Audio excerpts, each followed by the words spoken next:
आप भी उतना ही शरीक हो। ऋचा, मैं आपको खड़ा करना चाहता हूं जी। लगभग 16-17 बरस तो हो गए आपने इस मुद्दे को उठाया होगा। एक पीढ़ी जो 15 बरस की थी वो 30 बरस पहुंच गई होगी। लक्ष्मी का आपने इंटरव्यू किया, लेकिन कहीं हल नहीं दिखाई दिया।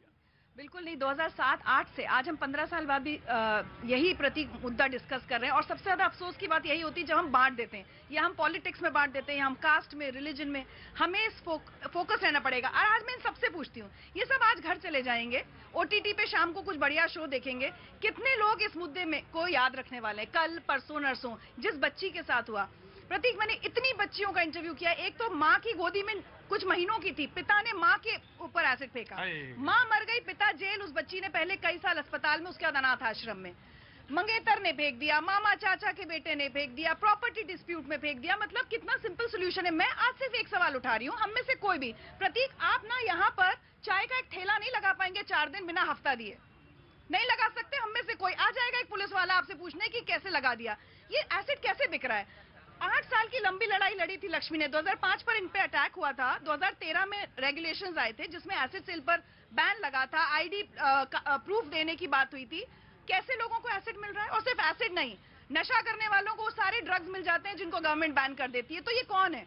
सरकार, प्रशासन, पुलिस और हम और आप, पूरा समाज। हम कितने अवेयर इन चीजों को लेकर? मेरी बात का बहन एक्टिविस्ट हैं, बुरा मत मानिएगा, बिल्कुल बुरा मत मानना आप।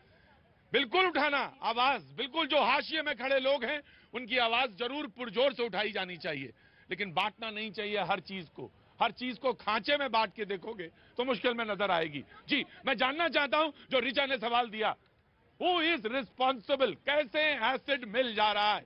2013 का कानून है कि एसिड का स्टॉक रखा जाएगा, एसिड कौन खरीद रहा है उसका स्टॉक रखा जाएगा, आईडी प्रूफ लिया जाएगा, बचे एसिड को रिपोर्ट किया जाएगा, एसडीएम रिस्पॉन्सिबल होगा। लेकिन हुआ क्या, ये जानना है।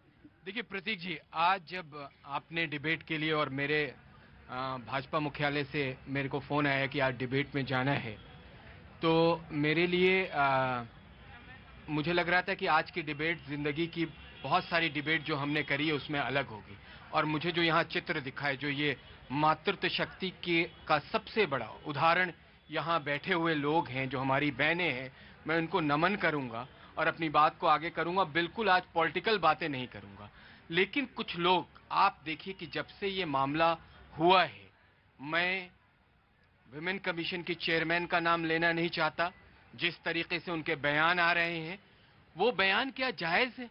आप जो सर्वाइवल लक्ष्मी जी को देखिए तो सही, वो बच्ची 17 साल की है। हम लोगों ने बड़ा, आपने भी देखा है किस तरीके से हमने जो माइनॉरिटी बहुल इलाके, उस समय आम आदमी पार्टी नहीं थी। नहीं, हमने तो जो काम किया, मैं उसमें बता रहा हूं कि कितने हमने दंश। लक्ष्मी, सर मुद्दा ये है कि जिम्मेदार कौन है? यहाँ पे पॉलिटिकल बात नहीं हो रही है, यहाँ पे मुद्दे की बात हो रही है कि ये जो एसिड खुलेआम बिक रहा है वो क्यों बिक रहा है, उसका जिम्मेदार कौन है? सर ये बात 8 साल की सरकार, फिर पॉलिटिकल बात करनी पड़ेगी मुझे। दिल्ली में कौन है, किसका कौन ध्यान रखेगा कि कौन सी दुकान पे क्या बिकना है, कैसे, कहाँ हैं आप जो दिल्ली के अपने आप को रहनुमा बनते हैं? दिल्ली के सब कुछ उनको बना रखा है, सिरमौर बना रखा है। कहाँ है मुख्यमंत्री? उनका कोई जिम्मेदारी नहीं बनती है कि किस तरीके से उनकी, वो कहाँ गई आंखें जो कहते थे कि हर जगह हमने सीसीटीवी कैमरे लगा रखे हैं, हमारे मार्शल हैं, कहाँ गए वो मार्शल?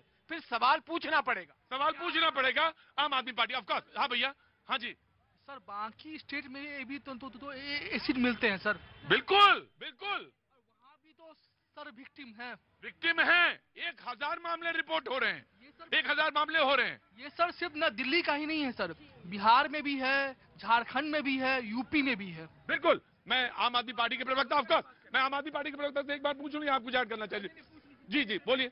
नहीं, मैं ये कह रहा था कि मैं आज मानवीय स्तर पे चर्चा करना चाह रहा था। मैं समाज के उन लोगों को आपके थ्रू मैसेज देना चाहता हूं जो हमारी मातृत्व शक्ति बैठी हुई है। ऋचा जी अभी अपनी बात को कह रही थी, बड़े लंबे से हम लोगों ने इन्हें देखा है काम करते हुए। मैसेज दीजिए कि समाज के अंदर बदलाव। वो तो मैसेज देने को तैयार है। मैसेज लड़ाई कब तक करेंगे? तो पॉलिटिकल लड़ाई मैं आपको खड़ा करना चाहता हूं।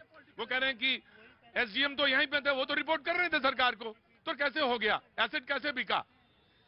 एक तो मैं प्रतीक जी, ये बहुत गंभीर मुद्दा है, मैं भी एग्री करती हूँ, पॉलिटिसाइज नहीं करना चाहिए। जहां तक आम आदमी पार्टी की बात है, उन्होंने सीसीटीवी भी लगाए, आप आज उनको पकड़ पाए इमीडिएटली। गुजरात में भी 2 महिलाएं, एक प्रेग्नेंट वुमन थी, उसके ऊपर भी एसिड डाल दिया, बेगूसराय में एसिड पिला दिया। लक्ष्मी जी ने इतनी लंबी लड़ाई करी और 2 मेन चीजें निकली थी। एक तो ओवर द टॉप काउंटर बिक्री नहीं हो सकती एसिड की, दूसरी संशोधन लाके 326 ए आईपीसी में ये कर दिया था कि सजा 10 साल की होगी, पर कन्विक्शन रेट ड्रॉप हो गया। उसके बाद कन्विक्शन रेट 21 के बाद ड्रॉप हो गया।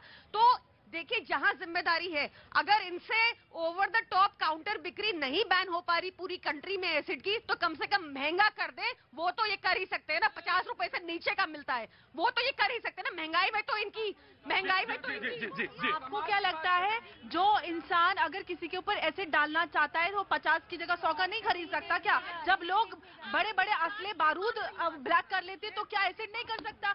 जरूरी है कि हम अपनी मानसिकता बदले महिलाओं के प्रति। चाहे हम कानून की बात करें, व्यवस्था की बात करें, समाज की बात करें, सरकारों की बात करें, यहाँ पर अगर हम पूरा एक चीज कॉमन निकल के आती है, वो है महिलाओं के प्रति मानसिकता। लड़ाई किसी की होती है, लेकिन हम निशाना बनाते हैं महिलाओं को, क्योंकि महिलाओं के प्रति नफरत को निकालना या उनको निशाना बनाना बहुत आसान होता है। महिलाएं उनको कमजोर लगती है, लेकिन हम जी बिल्कुल बिल्कुल, मैं खड़ा करना चाहूंगा। जी जी, मैं बिल्कुल आया, अमर आया आपके पास। जी प्रतीक जी, ये मुद्दा बहुत सेंसिटिव है, लेकिन ब्रॉडर पर्सपेक्टिव में अगर देखा जाए तो इसे जेंडर में नहीं डिवाइड किया जा सकता। पुरुषों के ऊपर भी एसिड अटैक होता है। इसी साल, लेकिन वो 100 में 20 ही होगा, 40%। और इसी साल आप लोगों ने बात करी, मैंने कभी इंटरप्ट किया? अभी ही अक्टूबर में सोनीपत में एक लड़के ने मैरिज प्रपोजल को रिजेक्ट कर दिया था, उसे एसिड अटैक हुआ और वो मर भी गया। क्या हमने कोई डिस्कशन किया? तो अगर हम एम्पैथेटिक हैं तो सबके लिए बहुत ही संगीन मामला। नहीं, मैं ये मानता हूं कि अगर अपराध हो रहा है और कहीं भी हो रहा है, किसी के खिलाफ हो रहा है, तो बात उठानी चाहिए। लेकिन 18 साल से कम एक लड़की जो 12वीं की छात्रा है, उसके ऊपर एसिड फेंक दिया जाता है, उसको क्या बोलना नहीं चाहिए? बोलना नहीं चाहिए क्या? और अगर मैं कह रहा हूं कि 1000 केस हो रहे हैं, उसमें 80% महिलाओं के खिलाफ हो रहे हैं, तो क्या नहीं बोलना चाहिए क्या? जी 100% बोलना के लिए कठोर कानून लाना चाहिए। महिला चाहिए कहीं की भी हो, महिलाओं पे रेगुलर अत्याचार हो रहा है और भारत सरकार के अंदर आज अपराधी बिल्कुल भी खौफ नहीं मान रहे हैं। जी, अटैक को रोकना है, जेंडर में इसे डिवाइड नहीं करना। एसिड अटैक एक कुरीति है, उसे रोकना है, उसके लिए सबको आवाज उठानी पड़ेगी, एक साथ उठानी। मैं आया जी। प्रतीक जी, ये कोई कुरीति नहीं है, ये मानसिकता है महिलाओं के प्रति जो कि नजर आता है। हम महिलाओं के प्रति जितने भी इस तरह के क्राइम देते हैं, चाहे सेक्सुअल क्राइम्स हो या फिर ये एक नए नए जो तरीके पैटर्न्स निकल के आते हैं, ये जो पिछले कुछ सालों में एसिड अटैक का पैटर्न निकल कर आया, इस पे हमें सीरियसली कुछ करने की जरूरत है। अमेंडमेंट हुए, कानून बना, लेकिन उसका क्या अमल है, क्या धरातल पे उसका रिजल्ट निकला है, वो आप देखिए।